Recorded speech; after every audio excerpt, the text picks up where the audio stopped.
नमस्कार दोस्तों। आज हम बात कर रहे हैं कांग्रेस के उन नेताओं के बारे में जिन्होंने कांग्रेस से सब कुछ हासिल किया, पद भी हासिल किया, कद भी हासिल किया, नाम भी कमाया, दाम भी कमाया, लेकिन उसके बाद भी बहुत बड़ी मात्रा में कांग्रेस के जो नेता हैं इस प्रकार के, वो कांग्रेस के साथ कहना चाहिए कि विश्वासघात कर देते हैं। ये समझ से परे है कि कांग्रेस के नेता इस लेवल पर, इस स्तर पर और इतनी संख्या के आधार पर विश्वासघात कैसे कर रहे हैं।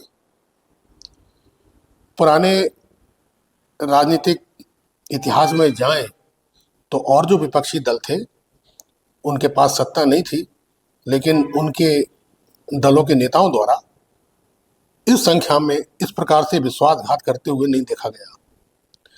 लेकिन कांग्रेस में 2014 के बाद ऐसे विश्वासघाती नेताओं की बाढ़ सी आ गई है।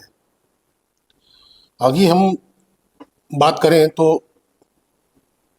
2016 में ही कांग्रेस के पास एक राज्यसभा सीट जीतने के लिए पर्याप्त संख्या में विधायक थे, लेकिन वो सीट कांग्रेस को जीतने के लिए नाको चने चबाने पड़े, तब जाके वो कांग्रेस के प्रत्याशी विवेक तन्खा जीत पाए। इसी तरह हिमाचल प्रदेश के चुनाव में 2024 के राज्यसभा चुनाव में बहुमत होने के बाद भी, पर्याप्त संख्या बल होने के बाद भी अभिषेक मनु सिंघवी वहां से चुनाव हार गए। यही स्थिति इस बार भी देखने में आई जब उड़ीसा में कांग्रेस के 3 विधायकों ने विश्वासघात किया और कांग्रेस समर्थित और बीजेडी समर्थक एक निर्दलीय प्रत्याशी जो खड़े हुए थे उन्हें हार का सामना करना पड़ा।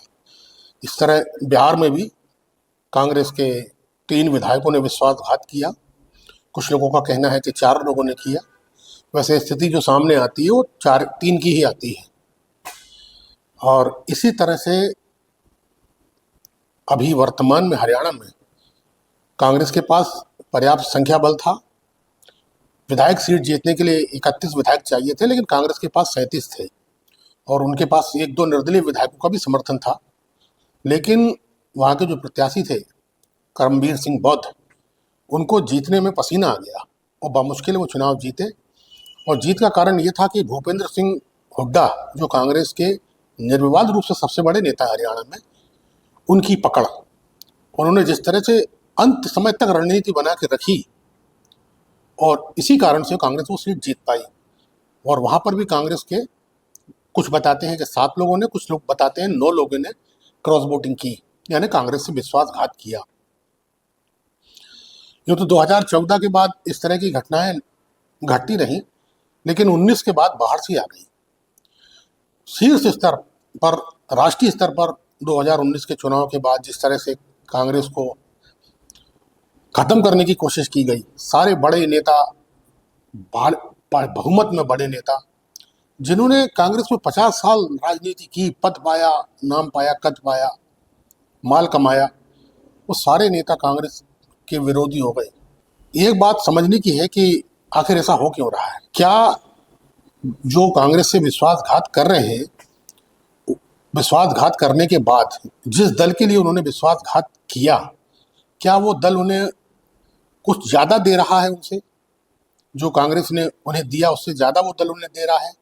ज़्यादा पद दे रहा है, ज़्यादा बड़ा पद दे रहा है, या उन्हें कद दे रहा है? उन्हें ऐसा क्या दे रहा है कि जो वो ये करने के लिए बाध्य हैं? ये बहुत ही विश्लेषण का विषय है कि ऐसा क्यों हो रहा है। आप कांग्रेस से चुनाव जीतते हैं, कांग्रेस के जो मतदाता होते हैं, जो आपको जिताना चाहते हैं, जो क्षेत्र की जनता होती है वो आपको जिताती है, उस सिंबल पर जिताती है, और आप चुनाव में बड़े विश्वास के साथ वो सिंबल लेके उतरते हैं, उस पार्टी का नाम लेके उतरते हैं, उन नेताओं का आधार बनाते हैं अपनी जीत के लिए कि हमारे ये नेता, इनके नाम पर आप वोट दें। और आखिर में ऐसा क्या हो जाता है कि आप पार्टी के लिए इस तरह की काम करने लगते हैं जिन्हें हम विश्वासघात कहते हैं। और अगर हम आम बोलचाल की भाषा में कहें तो इसे गद्दारी भी कहा जाता है। लेकिन ये प्रचलन रुका नहीं, बढ़ता ही जा रहा है। और राज्यसभा के जो चुनाव ये हुए और उसमें ये देखा गया कि स्पष्ट तौर से समझा जा सकता है कि कांग्रेस में अभी भी आप किसी भी नेता पर विश्वास नहीं कर सकते। आपके बगल में जो कसीदे कर रहा है पार्टी के बैठ के, हो सकता है कि वो 24 घंटे में कहाँ हो और किसका चालीसा पढ़े, बताया नहीं जा सकता। क्योंकि इन नेताओं के कर्मों से कांग्रेस में एक विश्वसनीयता की भारी कमी आई है नेताओं के प्रति। यहाँ तक कि कांग्रेस के कार्यकर्ता, जनता तक सशंकित रहती है कि कौन सा नेता कब कहाँ चला जाए। और ये जब स्थिति बनती है तो उस दल के लिए, विशेषकर कांग्रेस के लिए, बहुत खतरनाक साबित होती है, क्योंकि परसेप्शन जनता में और कार्यकर्ताओं में बहुत गलत जाता है। सवाल इस बात का है कि ये सब होने के बाद कांग्रेस पार्टी करती क्या है। इसमें इसके बढ़ने का कारण सिर्फ एक ही है, इन घटनाओं के, कि कांग्रेस को अनुशासनहीनता को बर्दाश्त करती है। अगर कांग्रेस अनुशासन के नाम पर सख्त हो जाए तो ये घटनाएं रुक सकती हैं, लेकिन कांग्रेस जो है बहुत ही अनुशासन के मामले में बहुत ही ढिलाई बरतती है और अभी तक ये देखने में आ रहा है। अगर कांग्रेस ये अनुशासन बना दे एक बार कि जो व्यक्ति दल छोड़कर दूसरे दल में शामिल होगा, खैर एक तो दल बदल कानून लागू होगा, वो तो होगा, लेकिन अगर संगठनात्मक स्तर पर और इस स्तर पर, विधायकी स्तर पर, अगर कोई नेता किसी दूसरे दल में शामिल होता है तो उसे फिर भविष्य में कभी पार्टी में नहीं लिया जाएगा।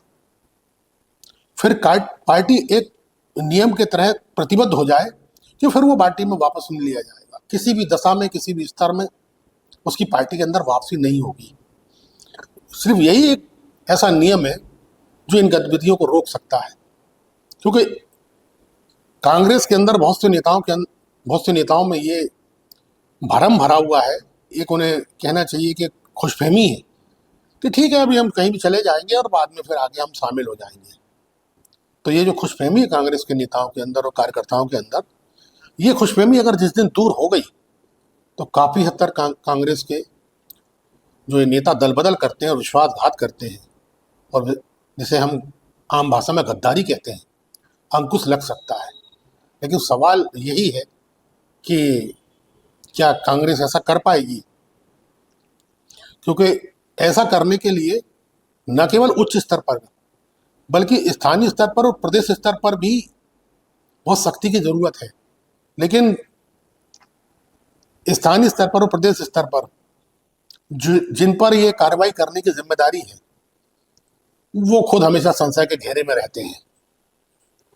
तो जब तक ये स्थिति बनी हुई है और स्थानीय स्तर पर ये संशय बना हुआ है कि जिन्हें कार्रवाई करनी है उनका खुद भरोसा नहीं है कि कब वो कार्रवाई के शिकार हो जाए, तो ऐसे में बहुत मुश्किल है कि आप ऐसी जो घटनाएं हैं, वैसे जो चलन चल गया है, इसे रोक पाना बहुत मुश्किल है।